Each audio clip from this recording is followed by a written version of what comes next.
'Cause I'm on the outside, I'm looking in. Did you know that Stained are working on a new album? That's what we all need right now, huh? Hello, I'm Dr. Metal and I have been called in to check out some sick riffs. Today's patient is called Hell Will Come For Us All by Aversions Crown. Now, I'm fond of Aversions Crown ever since I heard the sweet words, "I will be the end of your fucking existence," at the beginning of the song Overseer.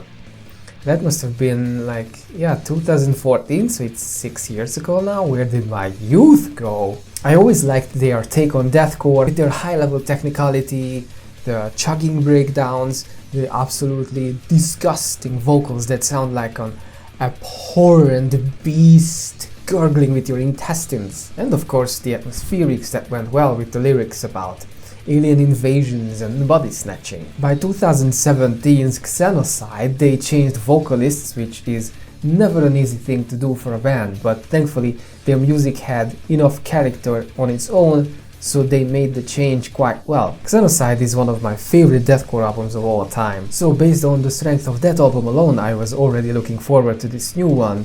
But last year they made another change to their vocalist, and that made me extra curious. Are they going to pull it off a third time? Let's find out. Usually I try to stay clear of YouTube comment sections and people's opinions about an album before I heard the whole thing for myself, but I was so curious about how people are going to receive the new vocalist Tyler Miller that I had to go and check out some of the comments that they received under their first single. And to my surprise, people seem to not like him very much. So a lot of the people comment with the same joke over and over again. Die Art is Aversions Autopsy, the tragic sea of human targets. The new fit for an autopsy song is okay. Sounds a bit like Die Art is Murder though. The actual version of you get it, you fucking get it. And I kind of understand these comparisons, but also they're horse shit. So if you listen to the new Aversions Crown album on the surface level, there are quite a few parallels to the aforementioned bands, especially on the vocal front. I don't want to ignore the elephant in the room, but Tyler's mid-range screams are really similar to TJ's from Die Art is Murder, to a point where it's almost uncanny. If I close my eyes, I can picture TJ delivering the same lyrics. It's not to say that they are bad, because they complement the music quite well actually. And if you listen to the album more closely, you can hear that most of the elements that we learned to expect from Aversions Crown over the years are still there. The lightning-fast guitar playing that crosses over into the realms of technical death metal, the wobbling, snaking, slithering lead melodies, the machine gun drumming that's so fucking fast, there is virtually no space between the beats, so it's just a big wall of noise, and of course, the atmospherics that are somewhere between Fallujah and Shadows of Intent. So, beneath the vocals, it still sounds like Aversions Crown. It's just that, of course, the vocal approach changed. While previous vocalists of the bands were more precise, Tyler's delivery is more, emotional. He sounds pissed off and desperate. And this new type of vocal delivery goes well with the new lyrical content, because the other big change of the album is the lyrical content. Now this band was always writing about ancient aliens and stuff like that. It was kind of their gimmick, and I can understand that a gimmick can wear thin over the years. So they made a change. Yes, they made it political.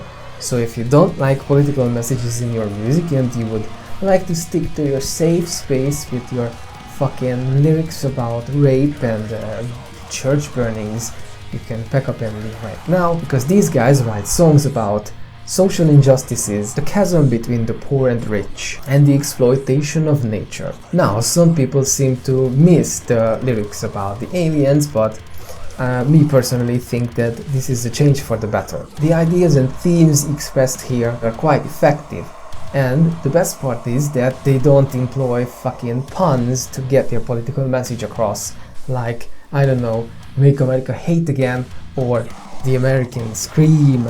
So anyway, we have the melodies, we have technical playing, we have the crunchy breakdowns, and while the vocals are not as technically proficient as in the past, the new delivery services the lyrical themes quite well. So, is this another home run for this band? They pulled it off again? Well, to be honest, I'm still not quite satisfied. You see, my main problem with this whole album is the way they deploy their breakdowns. The backbone of every deathcore album is the breakdown, right? I mean, who are we kidding?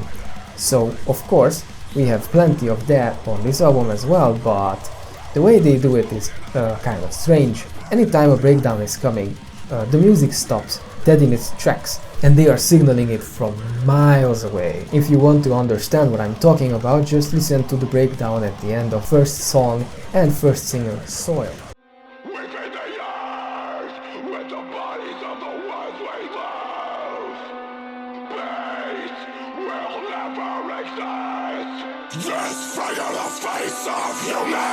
The momentum stops, the beat stops, the singer does their shout-outs, and then they hit you with the breakdown. And it honestly sounds something like this. Yeah, it's coming. It's coming. It's coming. And it's like this with every single fucking breakdown on the whole album. So this tactic gets pretty old, pretty fucking fast. So because of this, it feels like almost half of this album is just dead space and building up to something, which is not a good thing because this album is already short at 37 minutes. It feels like it's quite inconsequential, like there's not enough meat on the bone to chew on. Honestly, it feels like the breakdowns are kind of tacked on, like they are in a different universe than the rest of the music. Which is sad because when the guys hit their stride, the music is awesome.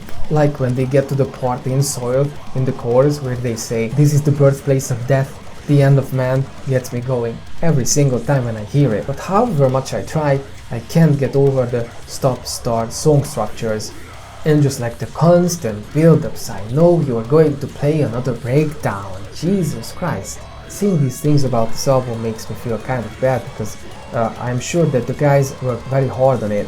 And I'm sure that other people are going to find more enjoyment in it than I did. I think this is still a good listen, especially for newcomers to the genre, because the way Aversions Crown write their music on this album makes it easier to follow along and understand what's going on. Also, if you liked them before and you are kind of put off by the new singer, give them another chance because you are going to find some music that is worth your time. Anyway, thanks for coming here and watching my video. Please like and subscribe. I am Dr. Metal and I still don't have an outro written, so this has to be enough.